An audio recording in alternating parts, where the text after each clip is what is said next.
Kita antarkan makna yang sebenarnya. Zat itu yang bernama Allah tuh. Sedangkan sifat itu yang bernama Muhammad.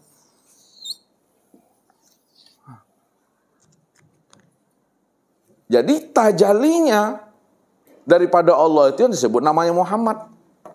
Maka apa kata Allah? Qul huwallahu ahad. Hei Muhammad, katakan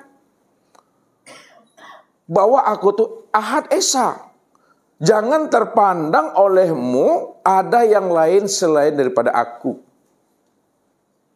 Kalau terpandang oleh Muhammad ada yang lain selain daripada diriku dalam bentuk rupa yang berbeda, wujud yang lain, berarti kamu belum mampu mengesakan aku dalam segala yang wujud itu. Itu maksudnya. Jadi kita itu diminta oleh Allah, jangan kita ini terpandang ada wujud yang lain selain daripada Allah. Pahamilah di dalam hati kita ini, segala yang wujud, segala yang ada dalam bentuk rupa yang berbeda wujud yang lain, itulah nyatanya akan rupa wajah Allah itu.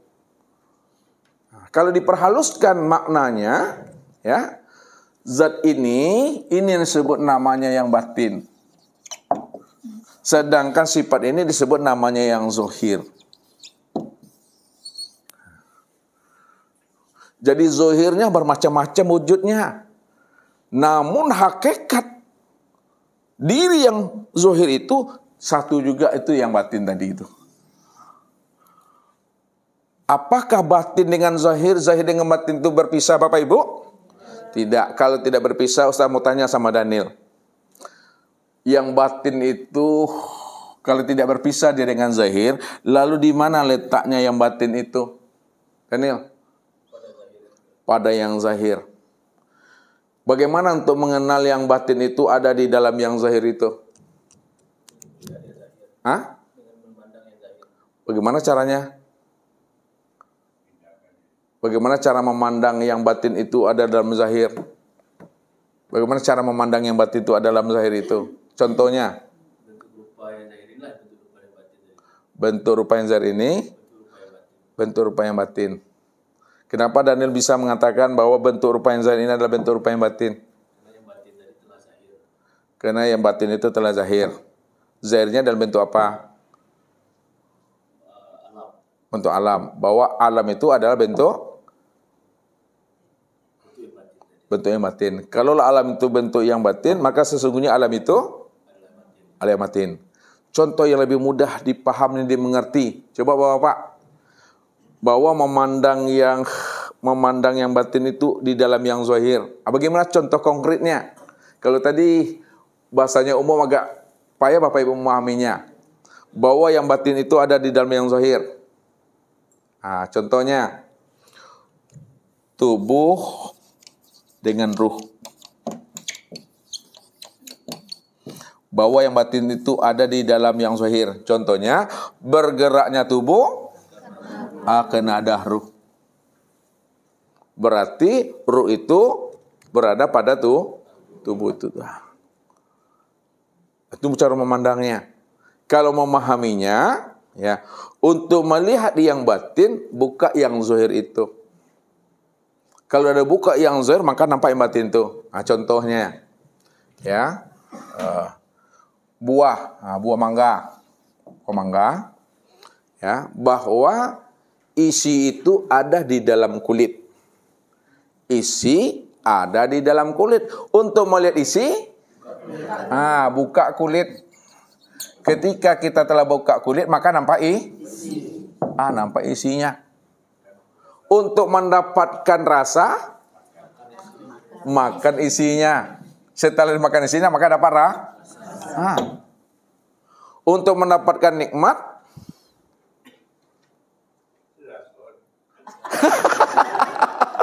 untuk mendapatkan nikmat, rasakanlah. Ya, rasa itu pada lisan kita. Disitulah kita bisa mendapatkan nikmat. Berarti nikmat itu adanya di mana? Nikmat itu ada pada rasa. Rasa itu pada apa? Pada isi. Isi itu di dalam kulit itu. Kemana arah makna yang sebenarnya ini? Lihat. Arah yang sebenarnya tadi, yang kulit inilah yang disebut nama dengan syariat. Itu maksudnya tuh. Isi itu disebut namanya tarikat. Rasa itu disebut namanya hakikat. Nikmat itu disebut ma'rifat itu. Maka pandangan kita ya mesti sampai kepada pandangan yang ahad itu. Kalau ibarat buah, mesti sampai dia kepada nikmat itu. Kalau ibarat ilmu, mesti sampai dia kepada ma'rifat. Makanya ilmu ma'rifat itu ilmu yang tertinggi. Tidak ada lagi ilmu yang tertinggi selain ma'rifat itu. Jadi ilmu ma'rifat itu bukan kata-kata ma'rifat. Ya, bukan katanya ma'rifat. Ma'rifat itu letaknya pada hati. Hati yang telah bersinar. Hati yang telah tembus.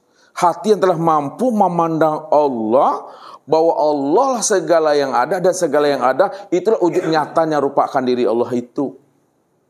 Ya. Sehingga tidak lagi terpandang yang lain selain daripada Allah. Mana mungkin ada yang lain selain Allah. Maka jangan disandingkan Allah dengan sesuatu yang tidak pernah ada. Jangan dibanding-bandingkan Allah dengan yang tidak pernah ada. Karena yang lain nggak pernah ada, Allah saja yang ada. Kalau Allah yang ada, yang lain tidak pernah ada, itu artinya tidak ada pembanding bagi diri Allah itu. Itulah maknanya laisa kamitslihi syai'un itu. Jangan diserupakan Allah dengan sesuatu yang tidak pernah ada. Mungkinkah Bapak Ibu bisa menyerupakan Allah dengan yang tidak pernah ada? Tidak. Nah, kalau Allah cuma yang ada, yang tunggal itu maksudnya. Jadi sudah nyata Allah itu, sudah ahad Allah itu sudah jelas. Nah, kalau sudah nyata Allah itu sudah ahad, sudah tunggal Bapak Ibu. Disitulah Nabi pesan kala lisanahu itu. Ini penguncinya. Man arafallah kala lisanahu. Siapa yang telah mengenal Allah, Allah itu betul-betul ahad. Tidak ada yang lain selain daripada dirinya. Tidak ada yang wujud selain daripada dirinya. Dia yang awal, akhir, zahir dan batin. Kala lisanahu. Keluh lidah. Apa maksudnya itu, Daniel? Apa? Tidak dapat lagi mengatakan Allah. Apa maksud tidak dapat lagi mengatakan Allah itu? Memang dia semata-mata. Yang memandang dia, yang dipandang juga dia. Ya, itu dia. Nggak ada lagi memang dialah semuanya itu Bapak Ibu. Sudah jelas itu Bapak Ibu memandangnya itu. Ini yang diajarkan oleh orang-orang arifin tadi. Yang disampaikan oleh Abu Mas'ar Al-Halat. Yang disampaikan oleh Abu Yazid Al-Bustami. Ya, oleh Ibnu Arabi. Bahkan diuraikan lagi, dirincikan lagi pemahamannya. Supaya terpandang Allah di atas segala-galanya. Maka jalannya itu ada berapa Pak Ji? Supaya terpandang Allah saja lagi. Di samping paham wahdatul wujud. Paham hulul dan itihad manunggalikul Gusti. Di samping untuk mampu memandang Allah di atas segala-galanya, nggak ada yang lain selain hanya Allah. Maka untuk mengenalnya itu ada beberapa jalan. Untuk memandang Tuhan, untuk melihat Tuhan, Allah saja yang ada. Maka jalannya itu yang pertama mengenali asal usul diri. Ya. Mengenal asal usul diri. Tujuan kita mengenal asal usul diri itu supaya Allah saja yang terpandang. Itu maksudnya tuh. Apa bedanya dengan hulul? Apa bedanya dengan itihad? Apa bedanya dengan wahdatul wujud? Sama. Cuma cara penyampaiannya itu saja Bapak Ibu yang berbeda. Hakikat maksud sebenarnya apa yang dikaji, apa yang disampaikan itu supaya terpandang Allah. Karena inilah satu kata yang diharapkan Allah kepada kita. Jangan sampai terpandang yang lain selain daripada aku.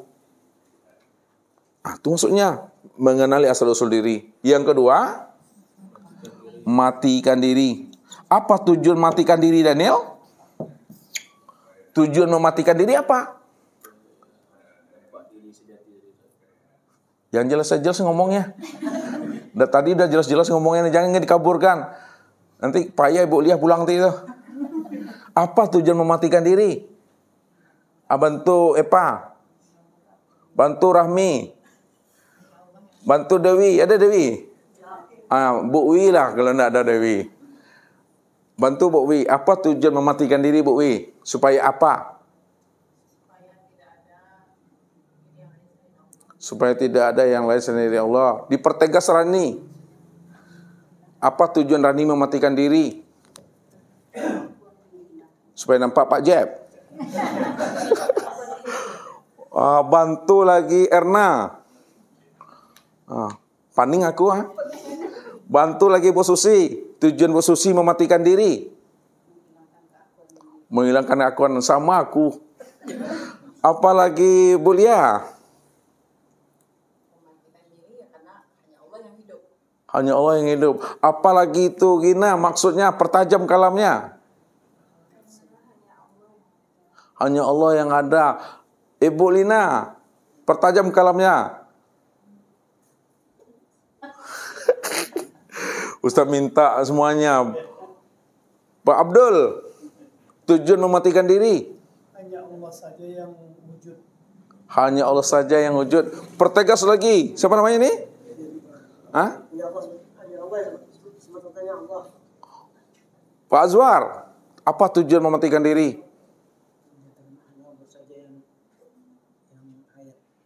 Oh, sama dengan Bu Lia tuh. Nggak boleh ambil Bu Lia tuh. Pak Yos, bantu. Supaya paham dan sadar bahwasanya Allah saja yang hidup. Sama juga tuh. Pak, halo Pak Ganteng. Jauh pandang tuh. Bantu Pak Ip.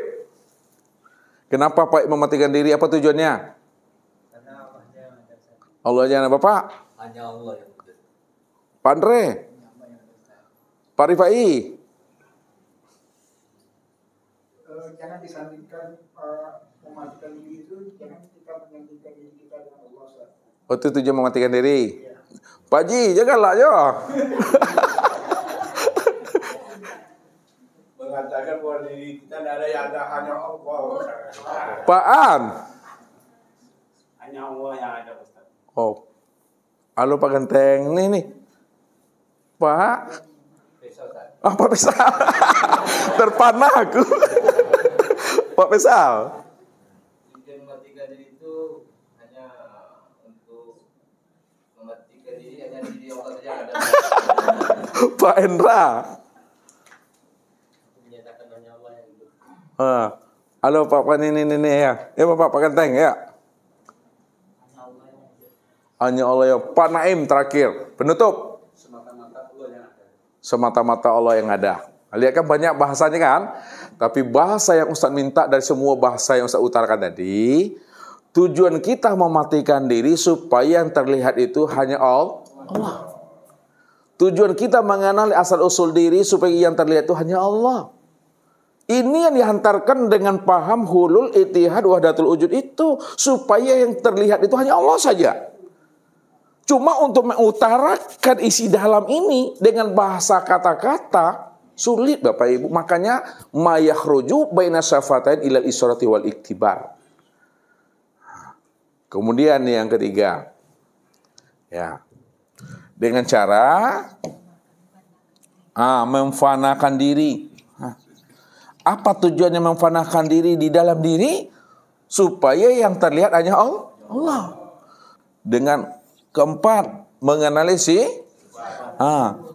apa tujuan kita mengenali sifat wujud sama basar kalam ilmu kuda iradah dan hayat itu? Supaya yang terpandang itu hanya Allah saja. Kemudian yang terakhir, nur. Apa tujuan kita mengenali awal mula terciptanya sesuatu itu adalah nur? Untuk memandang Allah saja itu. Ini bahasanya Bapak Ibu.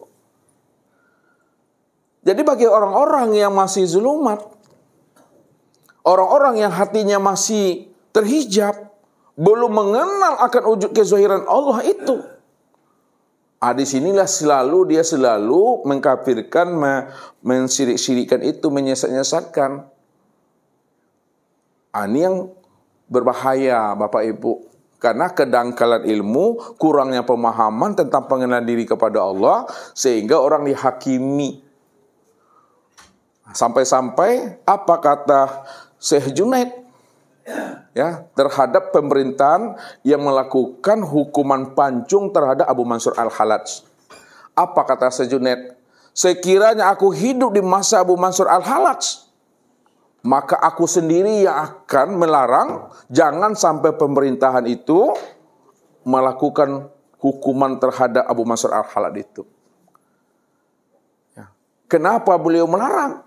Karena beliau paham maksud yang sebenarnya apa yang diutarakan oleh Abu Mansur Al-Halaj dengan halal, dengan hulul, ittihad, wahdatul wujud, dan manunggalikul wujud itu.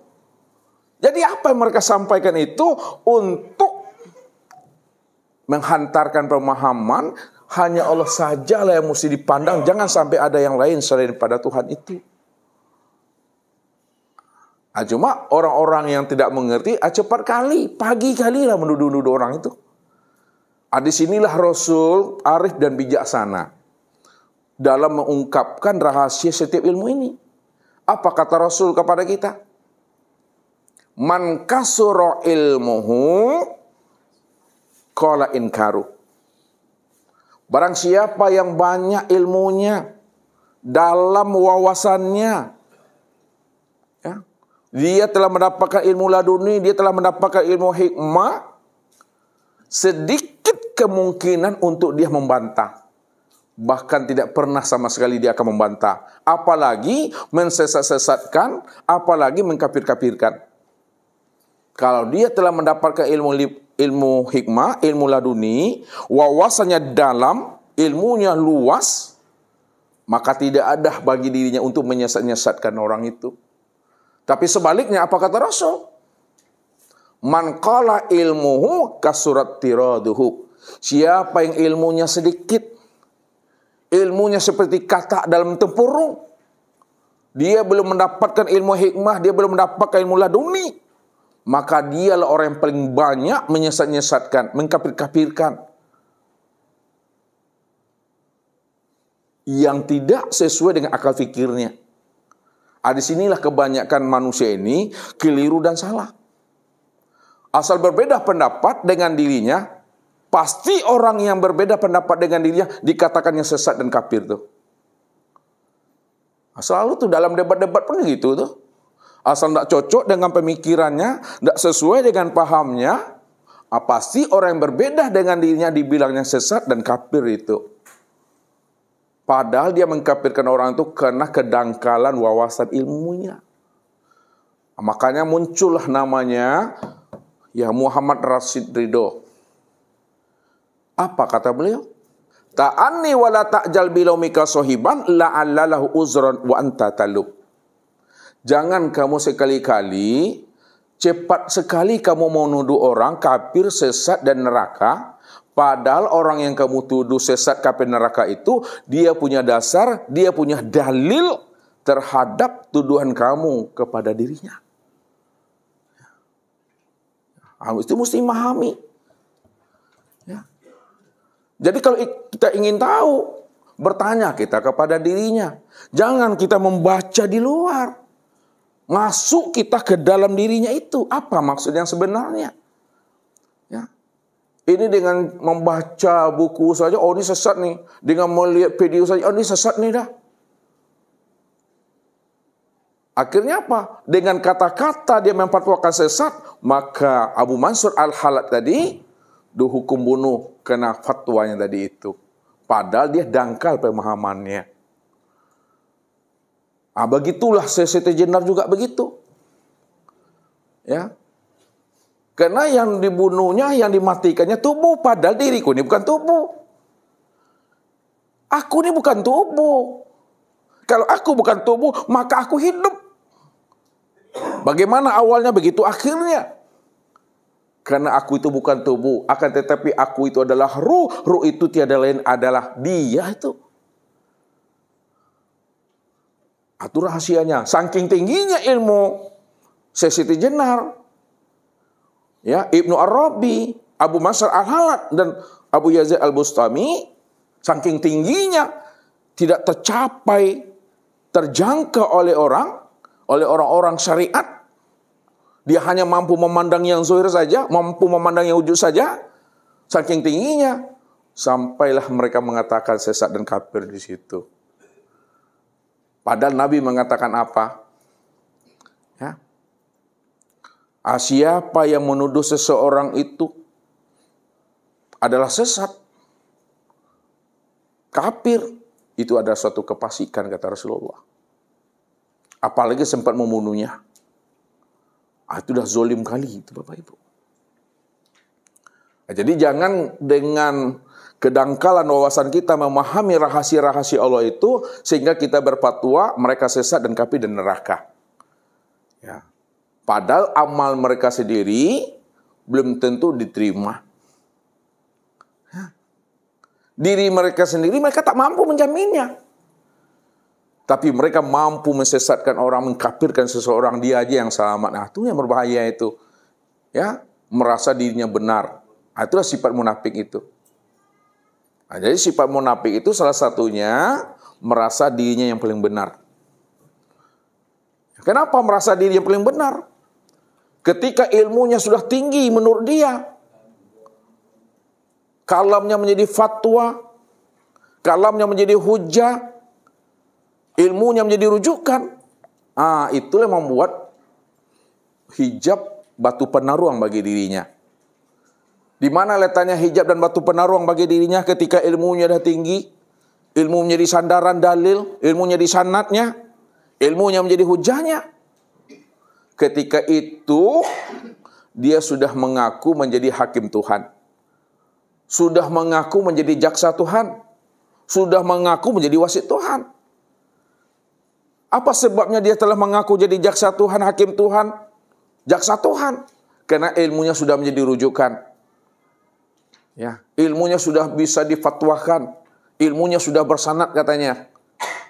Disitulah dia merasa menjadi hakim Tuhan, jaksa Tuhan dan wasit Tuhan. Kalau tidak sesuai dengan ilmunya, kafir, sesat dan neraka itu. Padahal orang yang dikafirkannya itu adalah orang yang bermahabbah kepada Allah. Orang yang disesatkannya itu adalah orang yang tidak berjarak dengan Allah. Orang yang kafirkannya itu orang yang hatinya benar-benar sudah berkekalan dengan Tuhannya. Inilah berbahaya itu. Inilah pesannya Allah kepada kita. Kalau kita mengaku ilmu kita dalam, menjadi jaksa Tuhan, hakim Tuhan, apa kata Tuhan? Siapa yang datang menghadap aku dengan ilmunya, ilmunya itu akan aku tanya. Siapa yang datang kepada aku dengan amal ibadahnya, amal ibadahnya akan aku hisab. Dan siapa yang datang kepada aku dengan ma'rifatnya, juga ma'rifatnya akan aku tanya. Benar tak dia mengenal aku? Atau sebatas ucapan kata-kata saja? Tapi siapa yang datang menghadap aku dengan diriku, tidak aku tanya dia, tidak aku hisap dia, itu adalah hak dan urusan aku. Karena akulah yang lebih tahu, kata Tuhan. Jadi jangan kita terhijab dengan ilmu kita, jangan kita bertuhan dengan ilmu kita. Ya. Karena Allah senantiasa selalu menurunkan rahmat, karunia-Nya kepada orang-orang yang Dia pilih, Bapak Ibu. Jadi ilmu yang diberikan Allah itu hanya sebatas yang diberitahu. Lebih banyak lagi ilmu yang belum diberitahu oleh Allah kepada dirinya. Oleh karena itu, jangan kita merasa lebih dari yang lain. Jangan kita merasa paham. Lebih benar kita daripada yang lain. Ini mesti pahami. Jadi jangan kita merasa tinggi dan merasa lebih itu. Ini yang dikatakan oleh Ibnu Athaillah itu. Idza fataha laka wijhatan fala tuballi ma'aka in qala amaluk. Apabila Allah sudah mengetuk hatimu dengan ma'rifat, Allah dah bukakan rahasia hatimu tentang Allah, tentang dirinya, maka tidak mengapa kalau amal-amal sunatmu itu masih sedikit. Tidak mengapa itu. Apabila Allah telah membukakan hatimu dengan rahasia-rahasia dirinya itu. Tidak mengapa kalau amal kita masih kurang, masih sedikit. Sebab apa? Ketika Allah membukakan rahasia dirinya kepada diri kita, Bapak Ibu, itu sangat bernilai daripada ibadah yang kita lakukan sebagai bentuk penyerahan diri kita kepada Allah. Kalau ya ibadah yang kita lakukan ini sebagai penyembahan, sebagai bentuk penyerahan kita kepada Allah, maka lebih bernilai lagi lah orang-orang yang Allah berikan ke dalam hatinya itu ilmu ma'rifat tadi. Dibandingkan banyak amal ibadah tapi belum bermakrifat kepada Allah. Maka disinilah dikatakan oleh Rasul, tafakkaru sya'a khairum min ibadati sab'ina sana. Bertafakkurnya kamu sesaat tentang Allah. Menilik kamu ke dalam diri tentang Allah. Siapa Allah, siapa diriku. Kalau Allah itu wujud nyata dan zahir, mana wujud nyata dan zahir itu? Karena setiap yang wujud bisa dilihat. Kalau Allah bisa dilihat, lalu tak mampu kita melihatnya, ini kamu belum mampu mengenalnya dengan pengenalan yang sempurnanya. Ini yang kita pahami tadi. Sehingga tidak ada lagi yang terpandang dan tertili, itu hanya Allah saja. Ya. Disitulah rahasianya, ya, bertafakur sesaat itu lebih baik daripada ibadah 70 tahun lamanya tapi tidak mengenal Tuhan. Apa maksud Ustadz? Kita lakukan salat sunat selama 70 tahun lamanya. Namun kita tidak mengenal Allah. Lebih baik, walaupun kita tidak melakukan amal sunat 70 tahun, lebih baik lagi sesaat waktu yang kita gunakan untuk mengenal Tuhan itu lebih baik daripada ibadah 70 tahun tapi tidak mengenal Tuhan. Ini yang ditekankan oleh ilmu Athaillah itu. Iza fatahalka wajhaka min ta'aruf fala tubali ma'aka in qala amaluk. Kalau Allah sudah ketuk hatimu, Allah dah bukakan, Allah dah kenalkan rahasia dirinya kepada kita. Tak mengapalah, kata Tuhan, walaupun amal sunnahmu masih sedikit. Bukan Ustaz melarang Bapak Ibu, ya jangan salah nanti memahaminya. Bukan Ustaz melemahkan amaliyah Bapak Ibu. Ya. Karena amaliyah yang kita lakukan sebagai penyerahan, penyembahan kita kepada Allah, itu belum apa-apa jika Allah benar-benar membukakan rahasia dirinya kepada diri kita ini. Daripada beramal tidak mengenal Tuhan itu. Itu maksud Ustaz itu. Bukan melemahkan amaliyah kita maksudnya. Bukan begitu maksudnya. Kalau bahasa yang jelasnya, ya, beramal tiada berilmu, itu nggak ada aruhnya. Beramal tanpa berilmu tidak ada jiwanya. Beramal tanpa ilmu itu mati. Mana ruhnya ibadah, mana ruhnya amal? Ruhnya ibadah dan amal itulah pengenalan diri kepada Allah. Itu yang mesti dipahami. Sehingga tidak ada yang mesti kita sombongkan, tidak ada yang mesti kita ujubkan, apalagi beramal dalam rangka menuntut-nuntut Tuhan. Ya. Kalau kita beramal menuntut-nuntut Allah, apa kata Allah? Walaulah fadlullahi alaikum warahmatuhu mazaka minkum min ahadin abadalah kuntum minal khasirin. Kalau bukan karena karuniaku, kalau bukan karena rahmatku, kalau bukan karena anugerah aku kepada dirimu, maka tidak mampu kamu melakukan amal ibadah dan ketaatan kepada aku. Jadi jangan kita berpaham amal ibadah yang kita lakukan itu walaupun sebesar zarah, jangan kita berpaham bahwa amal itu karena kemampuan usaha dan ikhtiar kita. Jangan berpaham seperti itu. Sebesar zarah amal ibadah dan ketaatan yang Bapak Ibu lakukan bukan karena kemampuan Bapak Ibu, bukan karena usaha dan ikhtiar Bapak Ibu. Akan tetapi seluruh amal ibadah yang kita lakukan itu sebenarnya semata-mata karena anugerah, kasih sayang dan pemberian Allah kepada kita yang dipilihnya tadi itu. Baru kita bermain rasio dan logika. Ini saya antarkan bermain rasio dan logika. Kalaulah sebesar zarah amal kebaikan yang keluar dari diri kita ini bukan karena usaha dan kemampuan kita, akan tetapi semata-mata karena karunia dan anugerah Allah kepada diri kita. Pantaskah kita? Layakkah kita menuntut-nuntut Allah dengan amal ibadah yang kita lakukan? Tidak layak dan tidak pantas. Di mana tidak layak dan tidak pantasnya ibu-ibu kita tuntut Allah dengan amal kita? Bu, lihat dulu.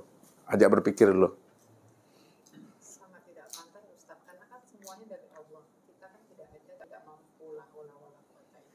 Iya, sangat tidak pantas dan sangat tidak layak. Di mana letaknya sangat tidak pantas dan tidak layak? Karena sebesar zarah amal kita itu semata-mata karena pemberian Allah. Itu kena karunia-Nya, itu kena rahmat-Nya.